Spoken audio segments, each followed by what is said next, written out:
Shalom, selamat pagi Bapak Ibu Saudara-saudara yang dikasih oleh Kristus. Hari ini kita akan membaca firman Tuhan dari Roma 6 ayat 15 sampai 23. Demikian bunyi firman Tuhan. Jadi bagaimana? Apakah kita akan berbuat dosa karena kita tidak berada di bawah hukum Taurat, tetapi di bawah kasih karunia? Sekali-kali tidak. Apakah kamu tidak tahu bahwa apabila kamu menyerahkan dirimu kepada seseorang sebagai hamba untuk mentaatinya, kamu adalah hamba orang itu yang harus kamu taati, baik dalam dosa yang memimpin kamu kepada kematian, maupun dalam ketaatan yang memimpin kamu kepada kebenaran. Tetapi syukurlah kepada Allah, dahulu memang kamu hamba dosa, tetapi sekarang kamu dengan segenap hati telah mentaati pengajaran yang telah diteruskan kepadamu. Kamu telah dimerdekakan dari dosa dan menjadi hamba kebenaran. Aku mengatakan hal ini secara manusia karena kelemahan kamu, sebab sama seperti kamu telah menyerahkan anggota-anggota tubuhmu menjadi hamba kecemaran dan kedurhakaan yang membawa kamu kepada kedurhakaan. Demikian halnya kamu sekarang harus menyerahkan anggota-anggota tubuhmu menjadi hamba kebenaran yang membawa kamu kepada pengurusan. Sebab waktu kamu hamba dosa, kamu bebas dari kebenaran. Dan buah apakah yang kamu petik daripadanya, semuanya itu menyebabkan kamu merasa malu sekarang, karena kesudahan semuanya itu ialah kematian.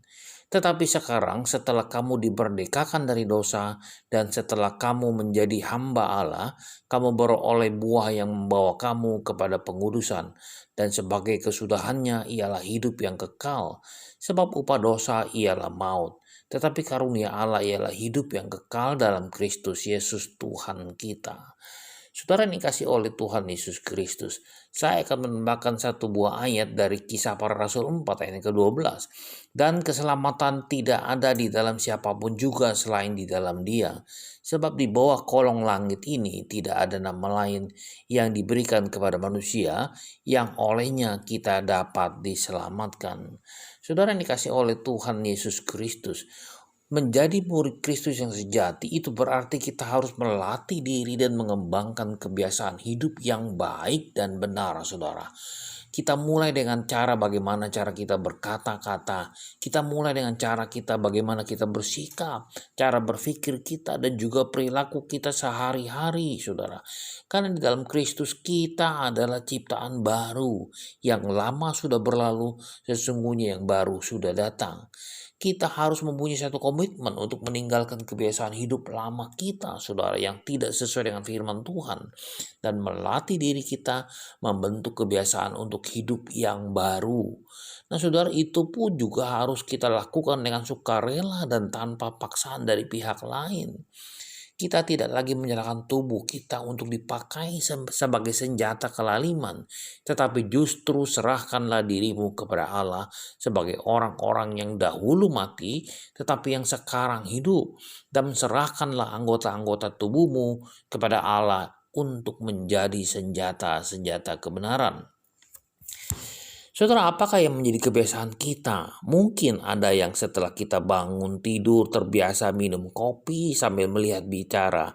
Atau juga kita juga mempunyai kebiasaan membaca WhatsApp di dalam HP kita. Atau juga kita menonton drama berjam-jam, saudara, film seri. Kalau tidur juga selalu mendengkur dan banyak hal-hal lain kebiasaan kita. Nah, saudara, kebiasaan menurut kamus Webster adalah kecenderungan melakukan aktivitas tertentu secara terus-menerus atau berulang-ulang. Latihan atau praktek yang dilakukan secara konsisten dan kontinu. Itulah kebiasaan, yaitu hasil dari tindakan yang dilakukan secara rutin berulang-ulang. Saudara, kebiasaan inilah yang membentuk karakter hidup kita, saudara. Itu sebabnya kepada jemaat di Kolose, Rasul Paulus juga menasihatkan agar mereka menanggalkan manusia lama serta kelakuannya dan telah mengenakan manusia baru yang terus-menerus diperbaharui. Artinya kita harus mengenakan manusia baru yang secara terus-menerus diperbaharui dari ke hari ke hari.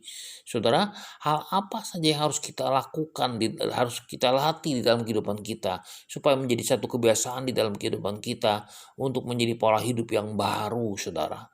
Tidak lain dan tidak bukan adalah bersaat teduh, saudara. Kita harus menyediakan waktu kita secara pribadi untuk bersekutu dengan Tuhan, membaca dan merenungkan firman Tuhan. Kita berdoa senantiasa, saudara. Kita mempersembahkan seluruh hidup kita, sebab hidup kita, tubuh kita bukan lagi milik kita, tapi milik Kristus. Kita juga beribadah kepada Tuhan, saudara. Kita juga mengasihi sesama. Itulah pola hidup kita yang baik di mata Tuhan. Nah, yang jadi pertanyaan di dalam kehidupan kita, saudara.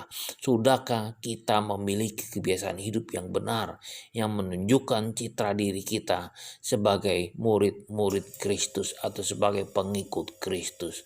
Selamat pagi, selamat berkarya, dan Tuhan berkati.